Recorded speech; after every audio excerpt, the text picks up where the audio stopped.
یہ ان کا جشن تھا، اور ذاکر نائک کے جانے سے ایک دن قبل غیر مقلد وہابی حضرات کے جناب سبطین شاہ نقوی صاحب صفِ ماتم بچھا کے بیٹھے ہیں اور اظہار افسوس کر رہے ہیں اور بتا رہے ہیں کہ ذاکر نائک نے ہمارے ساتھ اچھا نہیں کیا۔ یہ ذرا آپ سنیے۔ رفع الیدین کرنا ہی سنت ہے، نہ کرنا صحیح حدیث میں موجود نہیں۔ بڑے ساتھیوں نے مخالفت کی، وہ اتنی بڑی معروف شخصیت، حالانکہ میں حضرت ڈاکٹر صاحب سے پہلے بھی دبئی میں مل چکا تھا، گفتگو کر چکا تھا، تنہائی میں سمجھا چکا تھا۔ وہ فرماتے ہیں کہ عورت کا چہرے کا پردہ نہیں، ضروری نہیں، کر لے تو ٹھیک ہے، نہ کرے تو کوئی حرج نہیں۔ میں نے ایک دوست نے پوچھا، اللہ دا امر دوست بھی اس سیال کوٹ دے تاں اس سیال کوٹ کی گل کر رہے ہیں، لگا وہ ڈاکٹر صاحب ہمارے پاس آئے نے دبئی سے، وہ آدھے چہرے دا پردہ ہی کوئی نہیں۔ میں کہا میں نے بلاؤ نہ میں نے ملاؤ، میں پوچھنا چہرے دا پردہ ہے یار۔ دونوں چلے گئے، بیٹھ کے ڈاکٹر صاحب کے پاس، میں کیا بات دسو بھائی چہرے کا پردہ نہیں تو ہے کس دا؟ میں کہ حضور دیاں بیوی نے اللہ نے فرمایا پردہ کرو، حضور دی بیٹی نے فرمایا پردہ کرو، وہ کیڑا حصہ جیڑا پہلے ننگا ہوندا ہی ازواج مطہرات دا تے رب نے فرمایا پردہ کرو؟ میں دسو با پردے دی آیت آن تو پہلے جسم دا کیڑا حصہ آئی؟ چہرہ ہی تے ننگا سی جنہوں چھپان لی آیت آئی، تو جی چہرہ ننگا ہونا ہے تو جن میری ایک بیٹی پردہ کر دی تجھے کوئی نہیں کر دی، عجیب بات۔ میں کہا نہیں ایسا نہیں ہے، کہتا ہے مجھے غلطی ہوگی، میں علامہ البانی کا موقف سی اس میں بیان کر بیٹھا، آئندہ نہیں کرے گا، جب دوبارہ بیان کیتا ہے تو پھر دس ہوا دوبارہ وکری گل کریں دیئے یا سامنے کریں دی، ایک دفعہ ہی ہوتا ہے تنہائی سمجھا دیا، نہیں سمجھ پائے تو بیان کر دی۔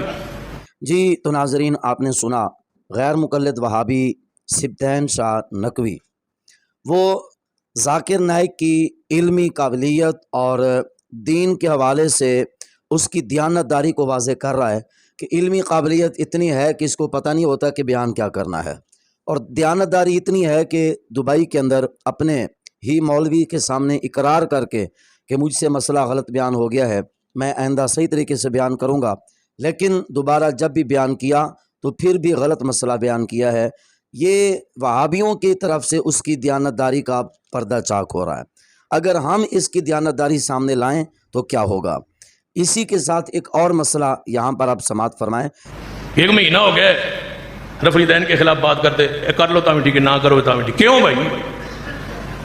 رفع الیدین تو اہل حدیث کے پر ہیں جس سے یہ اڑتا ہے، یہ عروج ہے اہل حدیث۔ آپ میں سے کتنے آئے جو پہلے اہل حدیث نہیں ساتھ، تو رفع الیدین دے تحقیق کر کے اہل حدیث ہوئے، باقی سارے مسئلے بعد میں آندے رہے۔ مجھے بتاؤ اس سنت کو چھوڑ دیں جس سے یہ میری مسجد بھری پڑی، اس کو تاکیر ہو لیں، لیکن چونکہ میرا موضوع عقیدہ ہے توحید، موضوع تے رہنا۔ ڈاکٹر صاحب ذکر میں نہیں سی کرنا، بتواڑے جو کوئی ناراضگی نہ ہوئے کسی نے، جی ہو جاؤ تو کی کر لو گے، جمعہ تے ہوئی ہے، سال تک تو بے فکری ہے، لیکن دکھ ہی دل کے ساتھ آندھن جی شاہ جی دا جڑا انداز ہی نہ وہ ٹھیک نہیں۔ یاد رکھیے جی انداز ٹھیک ہوتا تو گل تواڈے تک کیویں پہنچنی ہے؟ تھوڑی تلخی ہوئی ہے تو گل تے غور کیتا ہے، حکمت آئی ہے، حکمت آئی بات تھوڑا جی تلخی نال تاکہ پتہ چلے۔ اگلی بات سن لے، ڈاکٹر ذاکر نائک صاحب نے شہداء کی یادگار پر فیصل آباد پھول چڑھائے ہیں، چادر۔ مجھے بتاؤ یہ اسلام کی یہ توحید ہے؟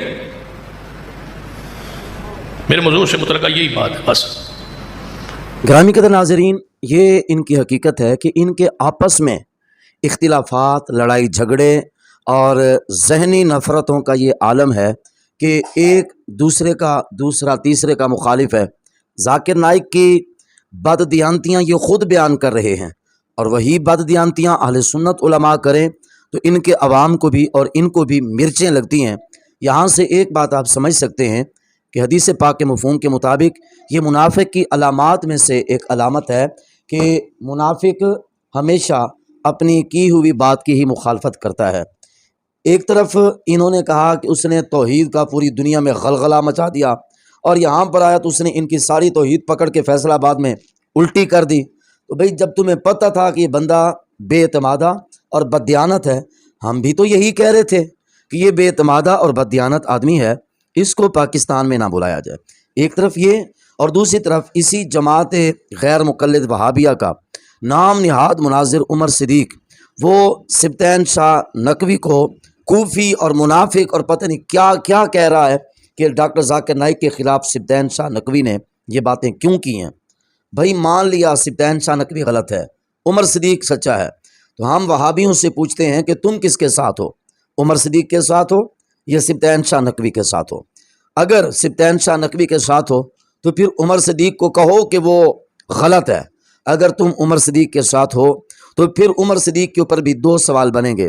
ایک تو یہ کہ اگر عمر صدیق سچا ہے تو پھر وہ تسلیم کرے کہ ذاکر نائک نے جو یادگار شہداء پر پھول چڑھائے وہ شرک، بدعت، ناجائز، حرام نہیں، وہ صحیح عمل ہے۔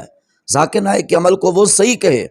اگر ذاکر نائک کے عمل کو صحیح نہیں کہتا تو پھر ذاکر نائک کے بارے میں کھلے الفاظ میں تردیدی بیان جاری کرے کہ واقعتاً ذاکر نائک بے اعتبارہ، بددیانت، بدعقیدہ اور غلط آدمی ہے، لیکن وہ نہیں کہے گا۔ اور دوسری بات، اگر ذاکر نائک کے اوپر عمر صدیق کو اور دوسرے وہابیوں کو اعتماد ہے تو پھر وہ یہ بھی تسلیم کریں کہ ذاکر نائک نے جو کہا ہے کہ نماز پڑھنے کے طریقے میں اختلاف نہ کریں، تو پھر عمر صدیق بھی چھوڑ دے اختلافات کو اور وہ بھی کہے کہ ہاں ٹھیک ہے جیسے ذاکر نائک نے کہا ویسے۔ اگر نہیں تو پھر ذاکر نائک کو وہ بھی غلط کہے، لیکن ایسے نہیں کہہ سکتے۔ یہاں سے آپ سمجھ سکتے ہیں کہ وہابی، دیوبندی، یہ سب اندر میں ان کو خود اپنے عقیدے، اپنے مسلک اور اپنی تعلیمات پر بھی اعتبار نہیں ہے۔ جب ان کو خود اپنی تعلیمات پر اعتبار نہیں ہے، یہ امت کو کدھر لے جانا چاہتے ہیں؟ تو میں آخر میں اتنی گزارش کرنا چاہوں گا کہ وہ فتنہ ذاکر نائک اور اس کے پجاریوں کا ہو، یا وہ فتنہ وہابی مولویوں کے یا وہابی مولویوں کے پجاریوں کا ہو، وہ فتنہ طارق مسعود یا کسی بھی دیوبندی مولویوں کا ہو یا ان دیوبندیوں کے پجاریوں کا فتنہ ہو، عوام کو چاہیے ان فتنوں سے بچیں اور اپنے ایمان کی حفاظت کریں۔